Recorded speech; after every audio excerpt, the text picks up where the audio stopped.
Hinila nga kami dito ni Brother Louie na pumunta nga raw kami ng Save More. Diyos ko, kaya naman hinila ko rin dyan si Tia Poset, nagpugsit-pugsit. Tignan mo naman, naka-holding hands pa kaming dalawa ni Tia Poset, talagang tomboy na ata to. Diyos ko, panigurado pag naging jowa mo to, magiging gitarista ka ng di oras. Charis! Wala na nga kaming ginawa dyan kundi magtawanan, kaya naman puro shake na lang din yung mga naging video ko sa kanila, nakshuta. Abay, syempre nakaka-LL tayo ngayong araw na to dahil nga may sweldo na, nakshuta. Sana all.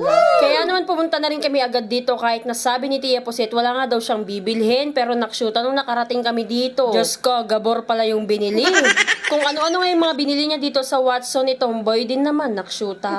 Kaya naman habang pa-cute lang din ako dito sa may mirror, charis. At nung natapos na nga kami dun sa may Watson, dumiretso na rin naman kami dito sa may Save More. At bibili nga rin ako ng mga kailangan ni Chacha.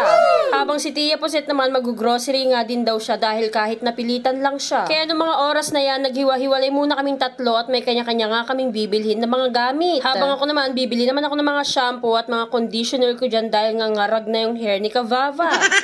At nung natapos ko naman, nakita ko si Brother Louie na bumibili rin siya ng mga gamit niya at mga pagkain niyang chichirya. Pero Diyos ko, UTI ka dyan, brother. Charis.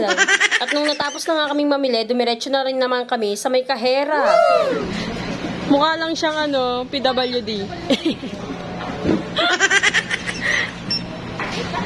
Okay lang kayo ng ID.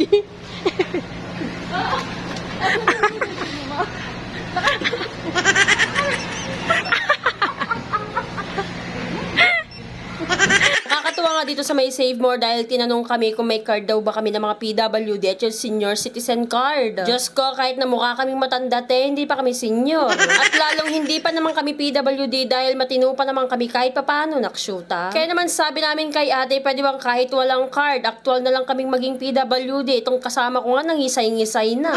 Pero Diyos ko, tawanan na nga lang din yung mga pinaggagawa namin dyan habang si ate love trip sa amin. Dahil nga pinipilit naming PWD kami kahit wala kaming card.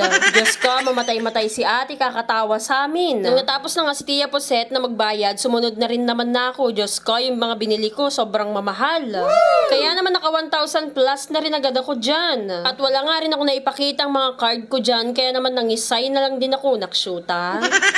Tignan nyo naman si Tia Poset. Ito ba yung walang bibilhin, nakshuta, mas madami pa siyang nabili sa amin dahil tignan mo nakakarton yung sa kanya. Pagkatapos nga namin bumili, dumiretso naman na kami dito sa bagong open lang din na McDonald's. Aloko, sa tagal ba naman nang di nag-open tong McDo, ngayon lang din ako makaka-experience ng dine-in. Maliban nga lang sa may cordon na dinadayo talaga namin, pero ito ibang level na. Kaya naman sa sobrang excited namin na ignorante tuloy kami ng di oras dyan, nakshuta. So wala din coke flow. Yes. Nagkamot sa walang coke flow. Walang ice cream. Korea. Wala naman ang Korea. Gusto ko kayo.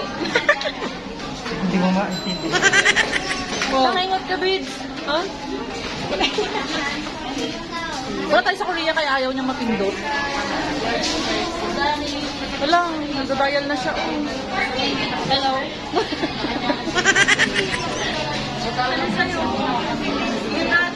Nag-start na nga kami magsi-order dyan, pero si Tia Poset, love trip talaga kung manggago, nakshuta. At nung nakapili na nga kami ng mga bibilhin namin, dumiretso na rin agad kami dito sa may kahera nang makapagbayad na kami. Diyos ko, sobrang high-tech na nga ng mga gamit nila dito, kaya naman sobrang ignorante kami ni Tia Poset, nagpugsit-pugset. At nung dumating na nga yung order namin, sakto naman ang nagsikainan agad din kami dyan dahil nga anong oras na maggagabi na. Habang ako naman, pumunta pa ako dun sa may counter at humingi nga ako ng straw dahil nga walang straw yung mga inumin namin.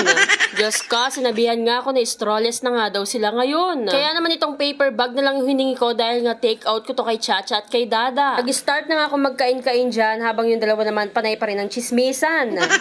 Kaya naman tara mga kavava, samahan niyo naman kami kumain ngayong araw na to. Diyos ko, kahit na sunod-sunod yung gastusin namin, talaga mapapakain ka na lang. Ang dami na nga namin chismisan dito at syempre tawanan at lalong-lalo na yung mga stress namin. Pero kahit nga ganoon, tuloy pa rin ang buhay, nakshuta. Tapos meron nga kaming special guest na si Birdie. Diyos ko, ang tsatsaka daw namin kaya hindi kami pinuntahan, nakshuta. Kaya naman na yun lang, salamat sa panonood.